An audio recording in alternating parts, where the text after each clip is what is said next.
ہزاروں رحمتیں ہوں ہمارے آقا حضرت محمد مصطفیٰ صلی اللہ علیہ وسلم پر کہ انہوں نے پاکیزہ ازدواجی زندگی گزار کر تمام دنیا کے مسلمانوں کو اور انسانوں کو بتا دیا کہ گھر میں کس طرح کی زندگی گزاری جائے گی۔ میں قسم کھا کر کہتا ہوں اور حانث نہیں ہوں گا اگر غلاف کعبہ کو بھی پکڑ کر یہ قسم کھاؤں کہ اس آسمان کے نیچے اور اس زمین کے اوپر اگر سب سے بڑا پیغمبر محمد الرسول اللہ ہے تو سب سے عظیم شوہر بھی محمد الرسول اللہ ہے۔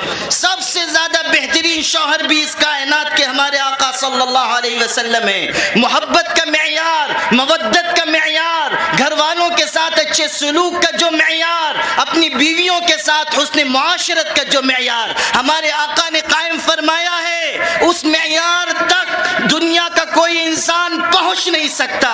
وہ بے مثال معیار ہے۔ ہمارے آقا صلی اللہ علیہ وسلم نے اعلان فرمایا ان من اکمل المؤمنین ایمانا احسنهم اخلاقا والطفهم باہلہ۔ سب سے زیادہ کامل درجے کا مومن وہ ہے جس میں دو خوبیاں ہوں، ایک تو وہ اچھے اخلاق والا ہو اور دوسرے وہ اپنے بیوی بچوں کے ساتھ نرمی کا سلوک کرنے والا ہو۔ آقا نے بھرے مجمع میں ارشاد فرمایا الحمدللہ الذی رزقنی حب عائشہ، اس اللہ کا ہزار بار شکر ہے جس نے مجھ کو عائشہ کی محبت عطا کی ہے۔ صحابہ نے پوچھا کائنات میں آپ کو سب سے زیادہ محبوب کون ہے؟ آقا نے فرمایا عائشہ ہے۔ صحابہ نے کہا وہ تو ہم جانتے ہیں، ہم عورتوں میں نہیں پوچھتے مردوں میں پوچھتے ہیں۔ تو حضرت نے فرمایا عائشہ کا باپ ابو بکر ہے، عائشہ کا باپ ابو بکر ہے۔ حضرت خدیجہ رضی اللہ عنہا حضور پاک صلی اللہ علیہ وسلم کی سب سے پہلی بیوی ہیں۔ جب تک وہ زندہ رہی ہماری ماں اس وقت تک حضور نے دوسرا نکاح نہیں فرمایا۔ جس سال وہ انتقال کر گئی اس سال کو حضرت نے فرمایا عام الحزن، یہ غم کا سال ہے۔ جب تک آپ زندہ رہے قربانی فرماتے تھے تو گوشت حضرت خدیجہ کی سہیلیوں کے ہاں بھیجتے تھے۔ آپ مدینہ منورہ میں ہیں، حضرت زینب آپ کی بیٹی مکہ مکرمہ میں ہیں، ان کے شوہر کافر تھے، بدر کی لڑائی لڑنے کے لیے آئے، حضور صلی اللہ علیہ وسلم کے سامنے انہوں نے لڑائی لڑی، گرفتار کر لیے گئے۔ اعلان ہوا تھا جتنے مشرکین گرفتار ہوئے ہیں ان کے گھر کے لوگ مال بھیجے تو ہم ان کو چھوڑ دیں گے۔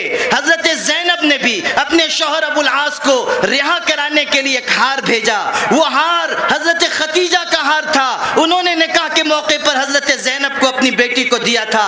پڑھو سیرت کی کتابیں مسلمانوں کہ آقا صلی اللہ علیہ وسلم مسجد نبوی میں تشریف فرما تھے، مکے سے آنے والے قاصد نے وہ ہار پیش کیا اور کہا محمد یہ آپ کی بیٹی زینب نے بھیجا ہے اپنے شوہر ابو العاص کو چھڑانے کے لیے۔ آقا نے اپنے ہاتھ میں وہ ہار لیا، یاد آئی کہ یہ خدیجہ کا ہار ہے، آپ اس کو الٹتے پلٹتے تھے اور آپ کی مبارک آنکھوں سے آنسو گرتے تھے۔ دنیا کا سب سے باعظمت انسان رو پڑا صرف اس ہار کو دیکھ کر جو ان کی بیوی کی گردن میں ہوا کرتا تھا۔ پھر آپ نے صحابہ کو جمع کیا اور فرمایا یہ ہار ایک بیٹی کے پاس اس کی ماں کی یادگار ہے، اگر تمہیں اجازت دو تو ہم اس کو واپس کر دیں۔ صحابہ کی چیخیں نکل گئیں، وہ رو پڑے اور انہوں نے کہا اللہ کے پاک رسول ہمارے ماں باپ آپ پر قربان ہو، آپ جو فیصلہ کریں وہ حق اور انصاف کا فیصلہ ہے۔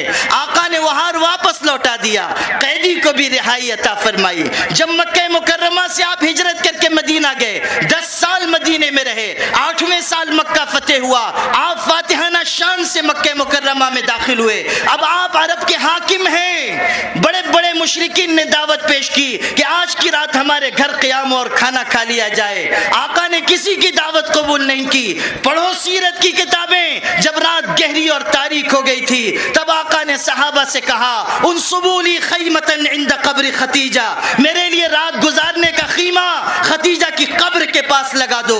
پھر آپ تشریف لائے، رکز لی النصر امام قبر خدیجہ، آپ نے فتح کا جھنڈا حضرت خدیجہ کی قبر کے سامنے گاڑ دیا۔ لیعلم الناس جميعا ان وراء هذا الفتح المرأة العظیمة التي في القبر، تاکہ پوری دنیا جان لے کہ آج اگر مکہ فتح ہوا ہے تو اس فتح کے پیچھے اس عورت کا بھی ہاتھ ہے جو قبر میں آرام کر رہی ہے۔